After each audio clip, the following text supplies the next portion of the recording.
Welcome to SBI's GTM Value Creation Corner podcast with SBI CEO Mike Hoffman hosting. Each episode is an unscripted conversation between Mike and a GTM leader, expert, or practitioner about what's on the minds of executives, latest market trends, and SBI research and insights.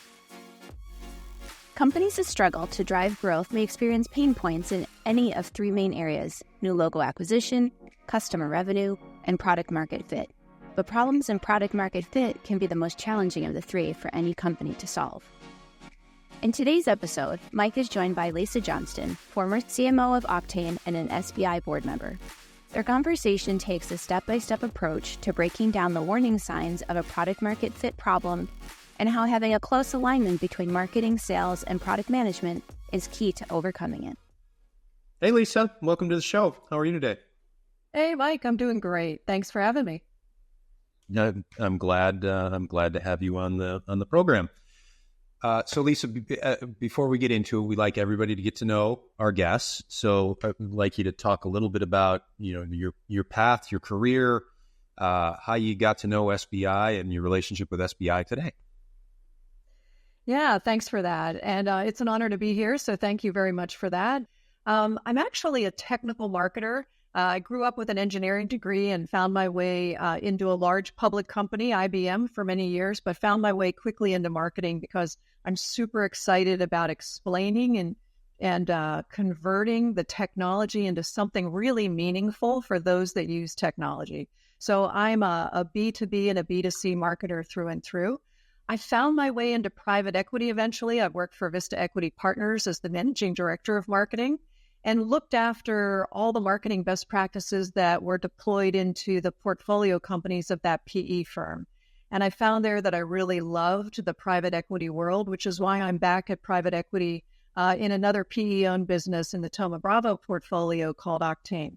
I had a stint in there at a public company as the CMO for a London-based public company called Aviva, which is another wonderful experience. There's nothing like also being in a publicly listed company with those quarterly reporting cycles.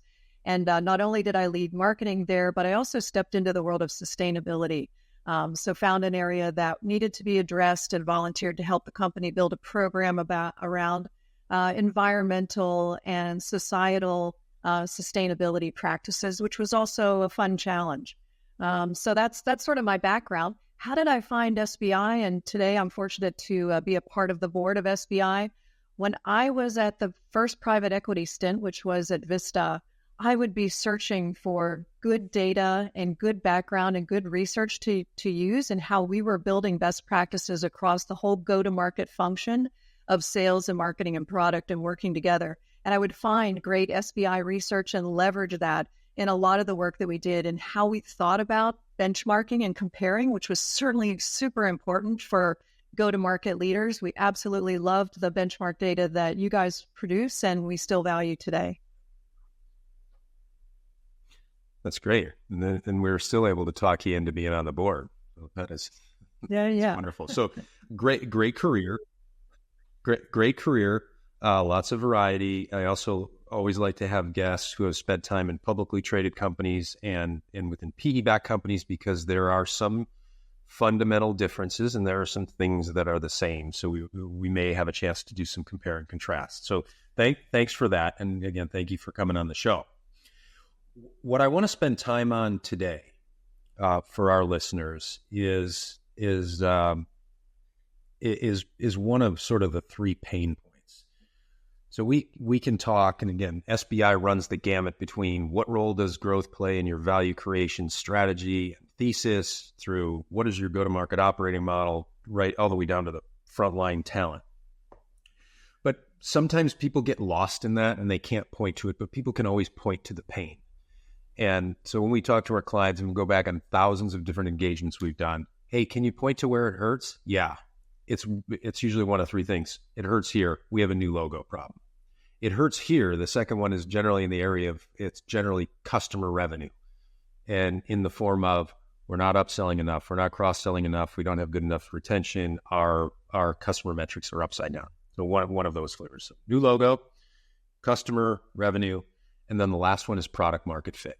And nobody nobody really wants to admit that that's the problem, and it's probably the biggest of the three to have to address.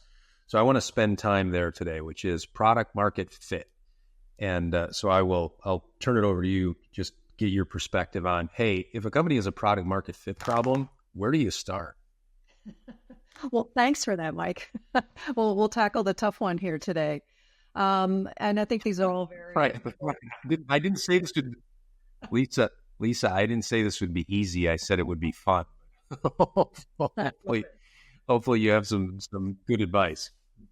Yeah, I think there are some basics that it comes down to. And I think product market fit starts at the beginning when a product is first conceptualized, and then it can happen along the way. Companies can lose their way. They can get off track in terms of what they were originally trying to do and where they sort of drifted into. And in my experience, and I've learned from lots of great leaders throughout my career at many different roles and many different organizations, but one CEO once said to me, I see an extremely important group of leaders in my executive team, and I call them the Holy Trinity. And he was naming the three leaders of marketing, sales, and product management. And those three leaders are the go-to-market engine that must be aligned. And when I say aligned, I don't mean show up together in a staff meeting once a week. I mean really working together, really aligning, really talking about the goals of the company and how we're going to get there.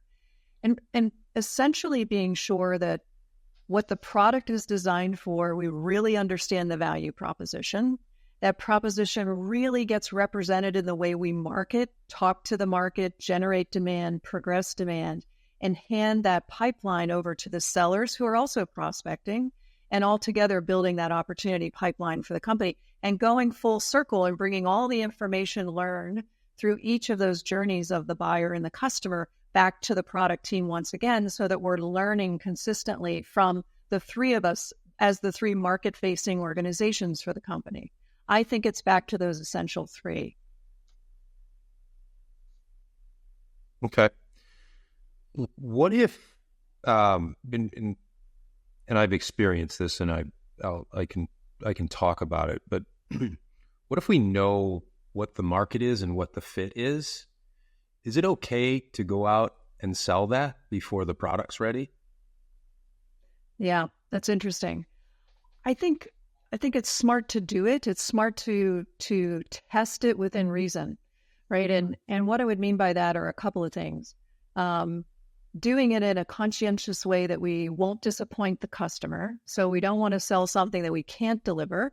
But if we feel in confidence that, in one way you can test it, if it's a kind of customer offering a service or a quickly spun up offering or a bespoke offering, that's often a way that companies move forward in a new space and test and evaluate in an agile way.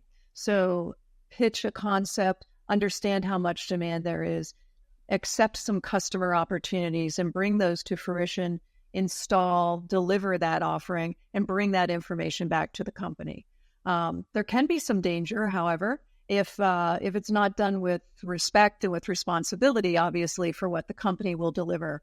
But it is a way to gauge prospective interest and prospective pipeline building activity in the market. Yeah, and I'll tell my example, and this is especially where you say there is some danger. So back when I was at PTC, this was right after they acquired computer vision. So this is a couple of decades ago, and I date myself. We got more than we thought we were going to get, which was this thing called Windshow, which at the time was a skunkworks project they were working on, which is today is called product lifecycle management. And we took a subset of the team, and we started selling. Here's what this is promised to do. This is the value proposition. There is a market for it. There is a fit for it. Just this ability to collaborate across geographic space and time to build products. And we went back. So the sales team and the marketing team kind of went back to Jim Heppelman, who at the time was the chief technology officer and eventually became the CEO at PTC. And we said, "Hey, this is what we're going to pitch to the market. Are you okay with this?" And he said, yeah, that's exactly what we're going to do and what we're going to build. Now, everything worked out, and you can look at PTC today, and they built up product lifecycle lifecycle management in a huge way. But you're right. There were some dangers in that. Is what if you pitch something that can never be built as a product? So what? Back to kind of the original, and you come forward and you say, here's where it hurts. We have a product market fit problem. What do you suggest for this Holy Trinity, sales, product, marketing? What do they need to get in a room and solve first? What kind of conversation should they be having? Yeah, so I think that there are a couple of things. I think first of all, it's becoming experts about to whom you're selling. So what do I mean by that? I have learned to lead marketing teams to become the expert at what I call the buyer's journey. So it's the path to purchase for a buyer from the point in time that they first know that they have an opportunity or a need or something to be solved, all the way until the point of purchase. So I expect the marketing organization to do research on that. It can be simple research. It can be marketers calling up and talking to customer wins and customer losses to understand all the steps that those buyers took on the way from first noticing that they had a problem or an issue or an opportunity all the way through to making the purchase. The product team, I expect to become the user expert, the expert from the point of purchase all the way through the life cycle of the offering. Understand the inflection points where there may be an opportunity to cross-sell and upsell. And when we sort of stick to our focus areas, but put that whole journey together, then we're really powerful in terms of understanding someone, a buyer who has a need all the way from the beginning, all the way to retirement of a product. And then the sales team is right in the middle of that in terms of really becoming intimate and close with the buyer when they're on that opportunity journey, taking those opportunities from the pipeline all the way through closed and won and lost. So I think it's really understanding. There's a great book that I really love about this called The Buyer's Journey, written by Adele Ravella. She's with the Buyer Persona Institute. And if I can quote her, she says, if you're not doing the research and you don't know what your buyers are paying attention to at every step of the way, you're making shit up. So basically, the point is to understand what kind of searches they're doing, what kind of information they're finding, what trusted sites they're going to. Are they going to peer review sites to look at your offering compared to another offering? Are they downloading? Are they asking for demos? What things worked? Where were they disappointed? Where were they happy? Those are the things that I really expect marketers to get really, really good at. And then the product organization to tell me the whole story of where those inflection points are for the upsell and the cross-sell so that marketing can re-engage with the customers that are already in the install base. That's really sort of the basic. And when we get lost, we sort of come back to those points and say, when did we last do surveys? And by the way, I've found it's great to just do a couple of surveys every month, have every marketer talk to 2 or 3 customers, pick up the phone and call them every month so that we're sure that our survey data remains current and fresh. Or we go back and do some more if we detect a trend that's changing or something else that's beginning to influence the buyers. So all of that, I think, is sort of the core foundation that I keep coming back to with my colleagues and working together. Does that make sense to you in your work, Mike? It does, and I'm indexing on one thing you said, which is making shit up. How often do you see companies that are making shit up? Do you really want to know? Oh, yeah. Everybody wants to, we want to know. So I would say that I've met more teams that make things up versus teams who are really informed. And I have run a class for future marketing leaders in which I taught a class on this buyer persona, just took the book and turned it into some PowerPoints and ran some exercises and taught people how to do the interviews and sort of boiled down this approach. And it was really eye-opening, and it really convinced the marketers in this program that interviewing and understanding those buyer behaviors is critically important to really knowing, because otherwise you're listening to whomever spoke to a customer last, you're listening to strong personalities in the business versus having real data and being a really data-informed organization. I'm passionate about it. That is a great point, because I have seen situations, and we as an organization have seen situations where you've got a really strong personality in a CEO, and they are very commercial in their approach, and they will come back and go, "Hey, I had a conversation with a client today, and this is what they said, and we need to build to this, and we need to go to this. And whether you're the CEO or not, what you say needs to be validated. It might very well be true, but it should be validated. So we have seen circumstances where that tends to take on a life of its own in the face of the highest ranking executive in the organization is also commercial, and they tend to index to the last conversation that they had. It's very dangerous. Yeah, I think, there's some... So speaking... I was just going to add to that, Mike, that there are some personality traits in great leaders, right? Great leaders can make decisions based upon little information, and that sort of can be a really great CEO trait. But also great leaders and great CEOs can look at more data and change their mind, right? And so that's what I always coach marketing leaders to listen, gather the input that comes in fresh, add it to the data set, and then present the data set back to the business so that the business can look at all the data and make the most informed decision. Yes. Yeah. Some decisions need to be made rapidly without all of the data. And then others, you have to get to a point where you have enough data. And there's a great book called The CEO Next Door by G.H. Smart that I would recommend for CEOs. When it comes to making product decisions, you probably want to err on the side of having a little bit more versus not having enough or only having one point of view. So speaking of the CEO, I want to shift a little bit. And for our CEOs who are listeners, Lisa, what are the things that you would recommend that CEOs listen for or watch out for to understand whether or not there's alignment in this holy trinity between sales, product, and marketing? I think really, this may sound so simple, but it's a really important alignment issue is, are the sales and the marketing and the product team aligned on how we're going to generate demand? And by that, I mean where the opportunity comes from. There are lots of studies about proportions and how much you can expect from a marketing activity, how much you can expect from prospecting, from sales. But are marketing and sales really, truly aligned and telling the same story and very much presenting the same picture in terms of opportunity origination and where it's generated from? I think that's really one of the cores.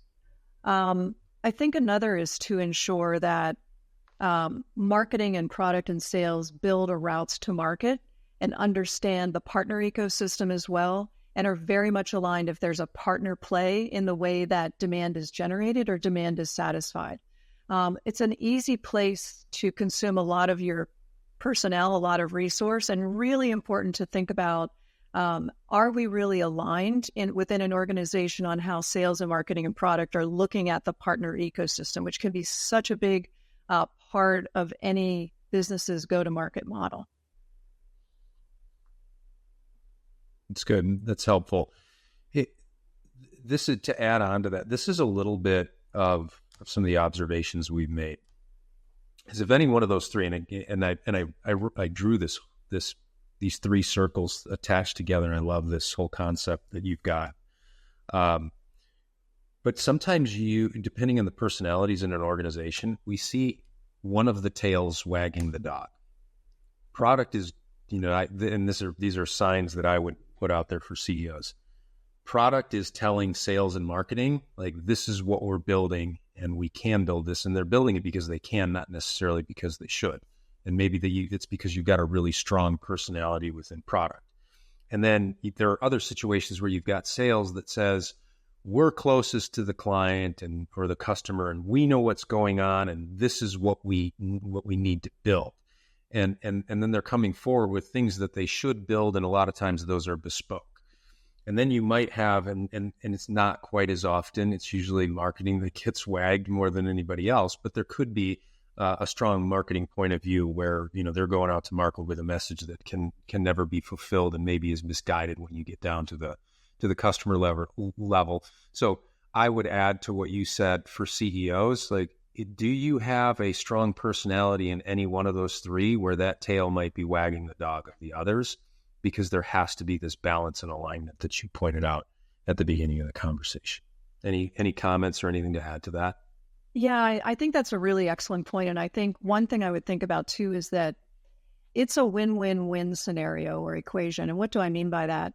I think if you're a CEO and you see one of those three coming to your office and describing, hey, we're doing great, but the others aren't, and that's where it's a zero-sum game. I'm going to win at their expense. They're losing. We're doing better than they're doing. It's a flag. I've heard CEOs talk about that. But it's a flag when fill in the blank, part one of the Trinity is coming in and talking about how well they're doing at the expense of the others. And, the advice I've received in my career is to be asking my colleagues in that group, what's keeping them up at night? What are the things that are really on their mind, and what are their biggest challenges? And if we're all three of us working together on those greatest challenges, then we're all going to win together, and we will clear up those greatest obstacles and move on to the next set of opportunities that we have in the business. So to me, it's about being sure that the culture, the teaming, the camaraderie of that group is a win-win-win mentality.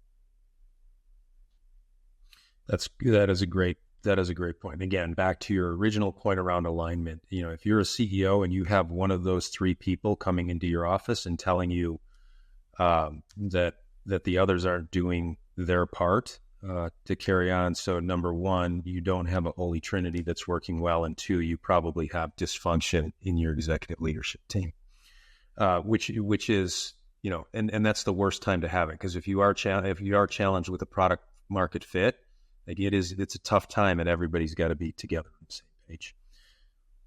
This is great.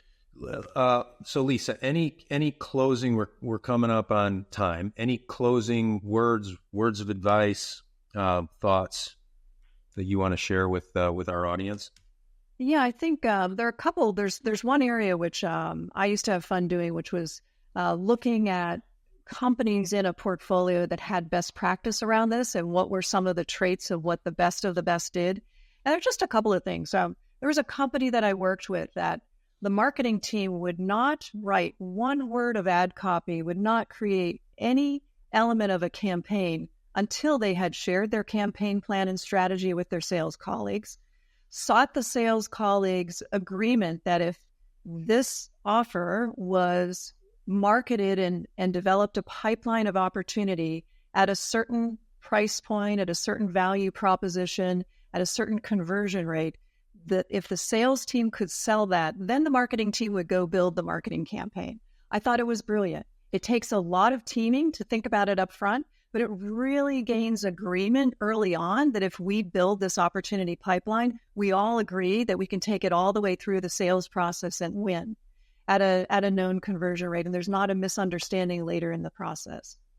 Another great practice that I saw and that I see a lot and I now drive to implement is weekly conversations about that opportunity pipeline. What are we learning about passing leads from marketing to sales? What are we learning about the quality of those leads? How well does every sales rep do in acting on those leads? How could those leads be better? How can we help the sales team prospect more on their own? So I think that regular conversation, not as an exception, but as a regular routine every week, I saw the best companies do that as well, which really keeps everyone on their toes and really listening to the market and listening to the prospects and what it is that's happening in the marketplace.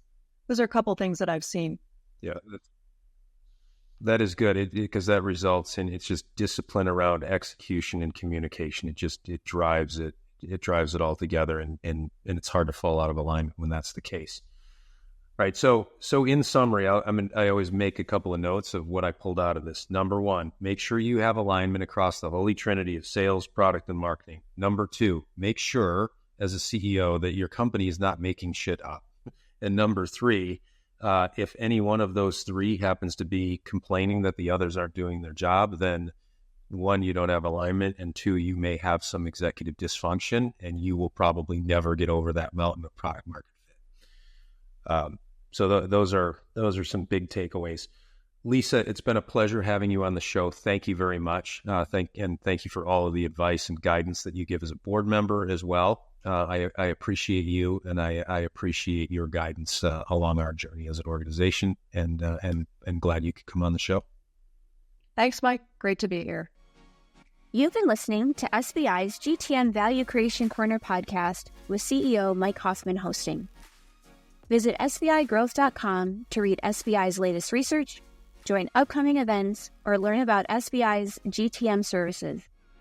Don't forget to subscribe to this podcast and connect with us on LinkedIn.